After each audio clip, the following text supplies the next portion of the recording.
Limp Bizkit's Break Stuff came off of their breakthrough 1999 release, Significant Other, and over the years the song has emerged from the nu metal ashes and has taken the throne as Limp Bizkit's most popular and arguably most defining song. But what is it about this particular song that strikes a chord with us? Why not Rollin' or Nookie? Why does Break Stuff hit just that much harder? What about this song really just makes me want to break stuff? Today, I will go through the entire song, as well as some of the cultural baggage that this song carries as well, all of which combines to create something really quite special and unique that doesn't feel nearly as corny as some of the other Limp Bizkit hits. So let us just take a look at what makes Break Stuff great here on The Breakdown. It's just one of those days where you don't want to wake up. Everything is fucked, everybody sucks. Well, hello my friends, we meet again. It's been a while. Where should we begin? It's just one of those days when you want to hit that like button. It really helps out the video in the eyes of the almighty algorithm more than you think. And if you like the style of deep dive into metal songs, make sure to hit that subscribe button for more, as well as check out my playlist of all the other deep dives that I have here. I just want to take a second to thank all my patrons and YouTube members. You guys are incredibly based. Enough of all that self-shilling. Let's just get into breaking down Break Stuff. Now I'm going to address the cultural baggage of the song later on, and yes, we will get into Woodstock 99. But first off, let us just take a look at the structure of the song here. It's very, very simple. Short intro, verse, chorus, bridge, chorus.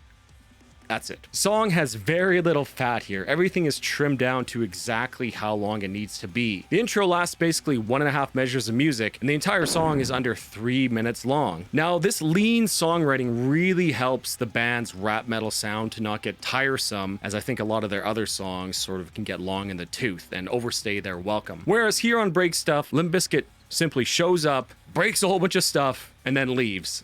All in under 3 minutes. Adding to the excitement of it, the song has incredible dynamics and energy and break stuff ability, which yes is a word and I just invented it. So here, I made this chart for you guys so you can see the ups and downs in energy here. All these dynamics and incredible changes in energy in such a lean and concise package really make for an exciting and replayable song. It's how short this song is, but really makes it great, right? It's just here, breaks stuff and then leaves. But I mean, let's not beat around the bush here. A lot of Limp Bizkit's personality, style, and sound comes from Wes Borland, the genius himself. Now, the riffs which this man has delivered over the years deserves its own special video, but here on Break Stuff, Wes manages to pump out 4 very catchy and memorable riffs. Yes, you heard me right, the song's constructed entirely of 4 different riffs. And of those 4 riffs, 2 of them are basically the same. Here they all are. It's just one of those days where you don't want to wake up.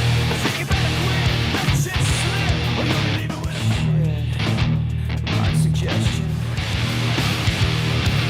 Give me some break. Okay, Varvis, but now why is this interesting? Why is this great? Don't many bands have simple songs with a small amount of riffs with dynamics and energy? Yes, my young chocolate starfish, they do.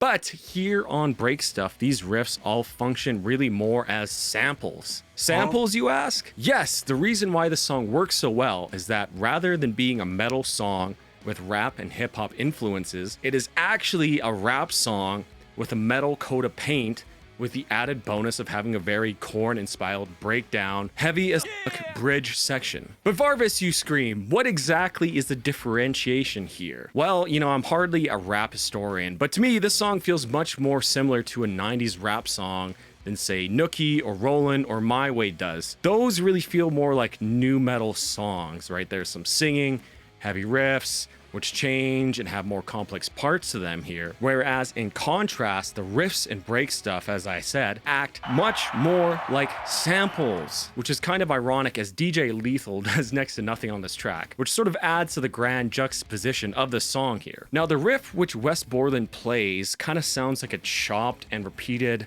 version of a much longer riff, which you then get to see much more of in the chorus. It's just one of think you better quit talking that shit. It's just one of the Sort of like how in a rap song, they'll take a part of a song, chop it up, sample it in the verse, and then in the chorus, you'll get a much longer version of it, right? Now, the drums also play a huge part in this rap song with a metal coat of paint feel. John Otto, the Limp Bizkit drummer, does an absolutely fantastic job here and really gives the song its hip-hop feel, which is really, really very obvious here in the verses.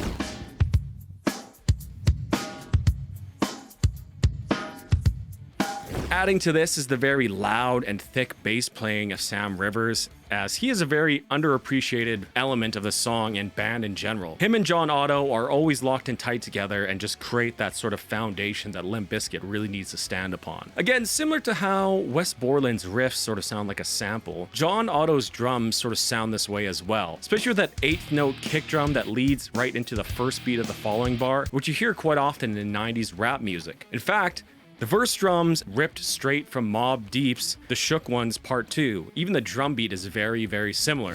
It's just one of those days when you don't want to wake up. Everything is fucked, everybody sucks.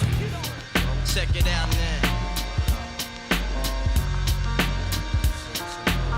Now this also sort of sounds like a sample because it is played the exact same way throughout the verses and is even referenced again in the chorus, right? It's like a drum loop that is being sampled, but it's just being played by a human. John Otto in the verses here plays 3 bars of the exact same beat, followed by a 4th bar, which changes things up. Now that 4th bar, which is changed, is then played again in the chorus, right? So you have this sort of like sampling of it. It's very, very cool. You want to justify ripping someone's head off? No human contact with that shit slip, or you can leave it with a bad lip.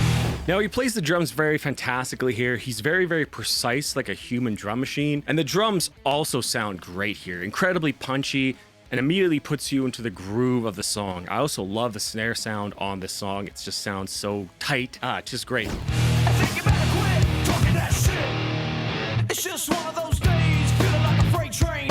And in addition, we got our boy Fred Durst. His rapping starts right away with the rest of the band. Again, no long instrumental intro, just straight to the groove and the breaking of objects. Now, Fred here on Break Stuff does, a little bit more than an acceptable job rapping during the verses. He's not the best rapper, but I wouldn't say he's also the worst. And for the most part in the song, he stays away from his cheesy, sort of higher pitched call-outs. And perhaps most importantly, he does not sing at all on this song. And I mean, like his rapping here is nothing special, but I think more important than crazy rhyme schemes and double and triple entendres is personable and relatable lyrics. Now, I'm not saying that this is some genius lyrical song, you know what I mean? Far from it, but I'm sure everyone here has had just one of those days, so to speak. Fred here in the song speaks to a universal feeling, the feeling of being beaten down by life and wanting to break stuff in retaliation. It's not that deep, but doesn't really need to be that deep, right? It's a song called Break Stuff. The song also doesn't fall into the unrelatable trope which many songs after would fall to, and that is clowning on and being better than your haters. Are these haters in the room with you, Fred? Can you point them out? It's one of those days when you don't want to wake up. Everything is fucked, everybody sucks. You don't really know why. Which, I mean, let's be real here. Most of us don't have any haters. No one cares enough to hate us anyways. Thus, these songs that are about being better than your haters become extremely unrelatable.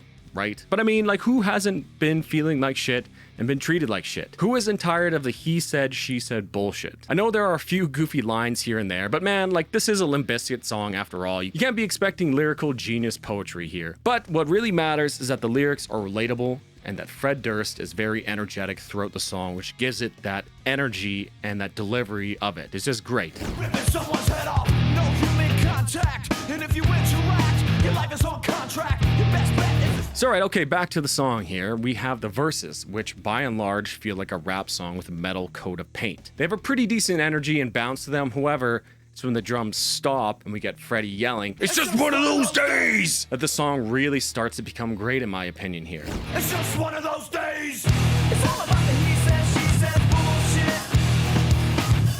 See, the huge shift in dynamics between the verse and chorus is part of the reason why the song hits the way that it does. The chorus here is massive, with those huge power chords being bent by Wes being a huge standout in the song here. It really just stands out, right? Combined with the extremely tight syncopation of the bass and drums with the guitar chokes, it really gives the chorus feeling like you are smashing stuff.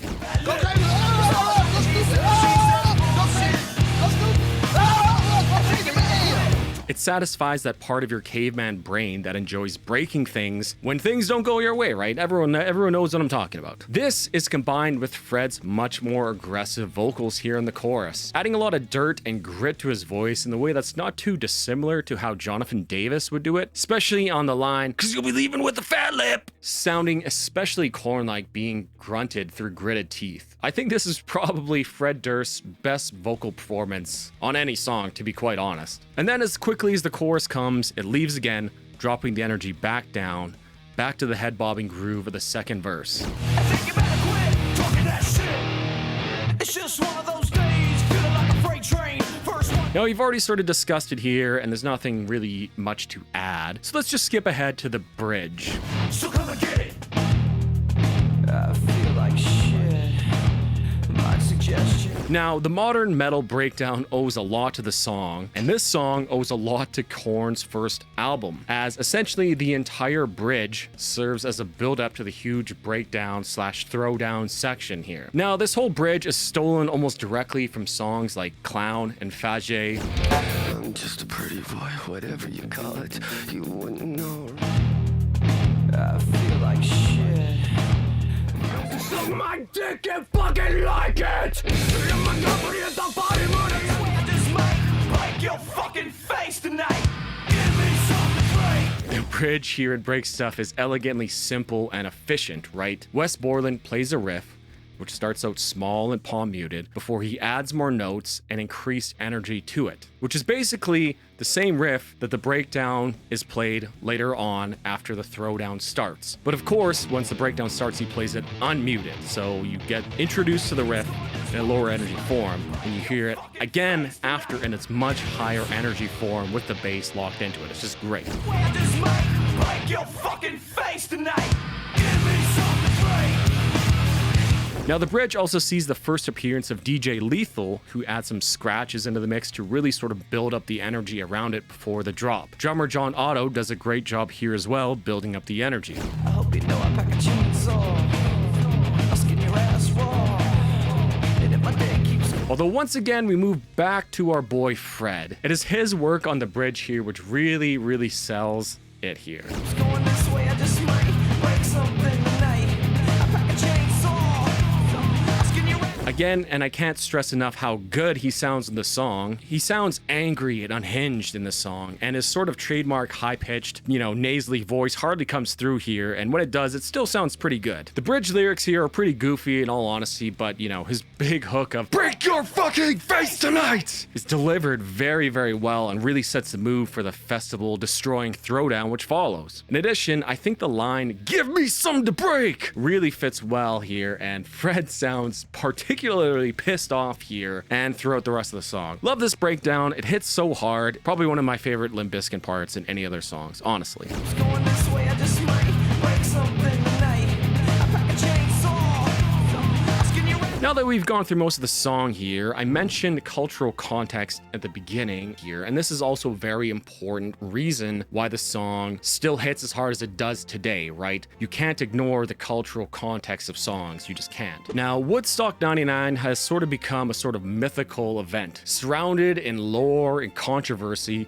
of which I'm not even going to touch here. Yet, due to the power of YouTube, the absolutely fantastic live sets from all these amazing bands were recorded in HD and thankfully posted for us to enjoy. I mean, the live version of Break Stuff here has over 10 million views. Ever woke up one morning and just decided it wasn't one of those days and you're gonna break some shit? On just the remaster version that was posted not that long ago, so how many people have really seen this footage? I've seen it in memes and stuff like that. How many people have seen this footage of this song, right? And of course, this includes perhaps the most infamous set of the entire festival, and that is of course Limp Bizkit's Saturday Night set. Here, during the breakdown of Break Stuff, infamously, the crowd seemed to end up in a frenzy of sorts. Members of the audience would tear down various structures, leading to them literally breaking stuff to break stuff. Break your fucking face tonight. Give me some break. This whole concert was simulcast on pay-per-view and covered by MTV, thus the performance of the song which, you know, let's just all admit was really, really good live here, increased the song's cultural presence to a high perhaps never thought achievable. And I'm no expert on this, but I also think that this performance and the huge buzz and controversy surrounding it surely led it to being the fourth and final single of the album. You know, maybe it wasn't even considered to be a single until that happened. With the music video containing many celebrity cameos, becoming one of the most iconic videos of the time. Like that Break Stuff video, you gotta see it parodied all the time. So let us recap here. The song Break Stuff is probably the absolute peak of the late 90s melding of different styles of music. Here we essentially had a rap song melded with a Korn style breakdown, all in a very catchy and succinct package. Great simple riffs, which functioned more like a rap song, combined with relatable, I'll bet corny, but lyricism, combined with what honestly might just be Fred Durst's best performance he ever gave, gives this song its sort of structural foundations that it makes it great. Now, when you combine all of that with what may be one of the most infamous concert performances of all time and an iconic music video, this is what makes Break Stuff such a landmark in heavy music history. It really sort of cements this song into the late 90s, but at the same time, its great songwriting and relatable themes don't really sound dated at all, unlike a lot of the other Limp Bizkit stuff. This song is just a simple yet ingenious one, all about the human urge to simply break stuff.